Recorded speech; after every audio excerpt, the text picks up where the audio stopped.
Hi guys, movies update के एक और एपिसोड में आप सभी का बहुत बहुत स्वागत है। तो जैसा कि अब तक आप सभी को इन्फॉर्मेशन मिल गया होगा कि mighty Thor love and thunder movie में मारी जाएंगी, लेकिन अभी भी इस बात का सस्पेंस बना हुआ कि आखिर कौन माइटी थॉर को मार सकता है। क्या गॉड द गॉड बुचर के अंदर इतना दम है कि वो गॉड ऑफ थंडर की गर्लफ्रेंड को हाथ लगा सके, या ज्यूस के सेना के अंदर इतना दम है कि वो माइटी थॉर को झुका सके। ओ शिट, ये तो डबल मीनिंग हो गया। खैर, आज की इस वीडियो में हम लोग एक्चुअली माइटी थॉर के डेथ रीजन को जानेंगे, जो प्रोबेबली मूवी के अंदर दिखाया जा सकता है। तो चलिए बिना टाइम वेस्ट किए सीधे टॉपिक पे बात करते हैं। तो 24 जून को थॉर लव एंड थंडर का वर्ल्ड प्रीमियर था, जिसके बाद अब मार्केट में इसके पोस्ट और मिड क्रेडिट सीन का डिटेल अब अवेलेबल है। और जैसा कि मुझे डर था, ठीक वही हुआ। इस मूवी में माइटी थॉर मरने वाली है, और मैंने इस रिलेटेड आज नहीं बल्कि आज से 1 से 2 वीक पहले ही बता दिया था कि थॉर के साथ तो कुछ बुरा होने ही वाला है। या तो उसको मारना पड़े या फिर उसके गर्लफ्रेंड को उसे छीन लिया जाएगा।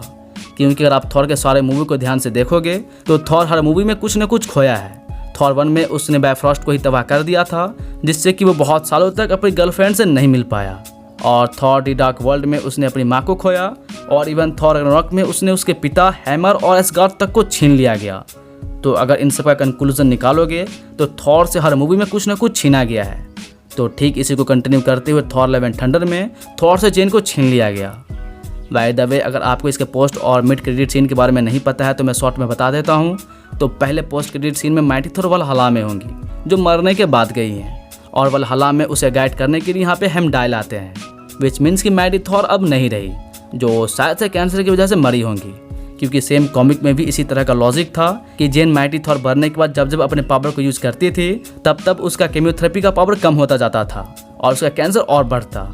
लेकिन कई प्लैनेट्स को बचाने के बाद और कई विलन्स को हराने के बाद जब अर्थ के अलावा 9 रिलायंस पे एक सबसे बड़ा खतरा मैंगॉग के रूप में आया, तो डॉक्टर स्ट्रेंज और थॉर के मना करने के बाद भी जेन लास्ट टाइम माइटी थॉर में कन्वर्ट हुई, मतलब ट्रांसफॉर्म हुई, और मैंगॉग को अपने म्यूनियर से बांधकर सन की तरफ फेंक दी, जिससे कि म्यूनियर भी डिस्ट्रॉय हो गया और जेन भी मर गई। और मरने के बाद वो सीधे वलहल्ला जाती है, जहाँ उसे ओडिन मिलते हैं। लेकिन जैसा कि कॉमिक में किसी भी कैरेक्टर का परमानेंट डेथ नहीं होता है, उसी तरह बात के स्टोरी लाइन में ओडिन और थॉर दोनों मिलकर जेन को फिर से वापस ले आते हैं। वैसे ऐसा मूवी में होना तो पॉसिबल नहीं है, क्योंकि हमेशा मूवी के लिए कॉमिक से इंस्पिरेशन ली जाती है, न कि कॉपी पेस्ट किया जाता है। तो हो सकता है कि कॉमिक से कैंसर वाला स्टोरी को अडेप्ट किया जाए, और एट द एंड में जब God the God butcher Thor को मारने वाला होगा तो जेन माइटी थॉर बनकर अपने म्यूनियर के साथ गॉड को भी तबाह कर देगी और वो भी मर जाएंगी, जिसके बाद वो सीधे पोस्ट क्रेडिट सीन में वलहल्ला में होंगी, बाकी सभी गॉड और गॉडेस के साथ। और यहाँ पे उसे हेमडाइल गाइड करने के लिए आएंगे, क्योंकि जिस कॉमिक का मैंने थोड़ी देर पहले स्टोरी बताया है, उसी कॉमिक में हेमडाइल का एक इंपॉर्टेंट रोल था जेन को माइटी थॉर बनाने के लिए, क्योंकि वही जेन को बायफ्रॉस्ट की मदद से म्यूनियर के पास ले जाते हैं। खैर, ये सब तो कॉमिक की बातें हैं, तो ऐसा मूवी में होना तो इम्पॉसिबल है, पर फिर भी ये देखना इंटरेस्टिंग हो कि मार्वल इसे कैसे दिखाता है। और जब मिड क्रेडिट सीन खत्म होगा तो थोड़ी देर में ही इसका पोस्ट क्रेडिट सीन स्टार्ट होगा, जिसमें ज्यूस अपने बेटे हरकुलिस से कहेगा कि जाओ और थॉर को पकड़ कर लाओ।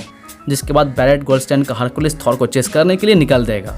जिसके बाद की story I think Thor 5 movie में कवर किया जाएगा, क्योंकि अभी रिपोर्ट ऐसा है कि टैका वाइटिटी मार्वल के यूनिवर्स में थॉर के ट्रायलॉजी को कंप्लीट करने वाले हैं, क्योंकि वो थॉर रैग्नारोक से थॉर के यूनिवर्स को ज्वाइन किए थे, जिसके बाद एक और मूवी वो थॉर के लिए बना सकते हैं। तो हो सकता है कि आपको डिज्नी प्लस के नेक्स्ट इवेंट में इस थॉर 5 का अनाउंसमेंट होता दिख जाए, पर एट दैट टाइम अभी ऐसा कोई भी कंफर्मेशन नहीं है। खैर, तो अब मैं इस वीडियो को एंड करता हूँ, और उम्मीद करता हूँ कि आपको वीडियो अच्छा लगा होगा। तो इन केस अच्छा लगा होगा तो लाइक करना, और ऐसी वीडियोस देखने के लिए सब्सक्राइब भी कर लेना। और जब भी सब्सक्राइब करने का मूड बने, चाहे वो आज हो या फिर किसी दिन, तो फिर सब्सक्राइब करने के बाद बेल आइकन पे क्लिक करके ऑल भी कर देना नोटिफिकेशन के लिए। नहीं तो ऐसे सब्सक्राइब करने को कोई फ़ायदे भी नहीं। और कुछ पूछना है किसी मूवी के बारे में या फिर किसी वेब सीरीज़ के बारे में, तो आप मुझसे डायरेक्टली कमेंट करके पूछ सकते हो। मैं सारे कमेंट को रिप्लाई करने की कोशिश करता हूँ, और पढ़ता तो ज़रूरी हूँ। तो अब मिलता है आपसे किसी और वीडियो में, तब तक के लिए बाय गाइज़।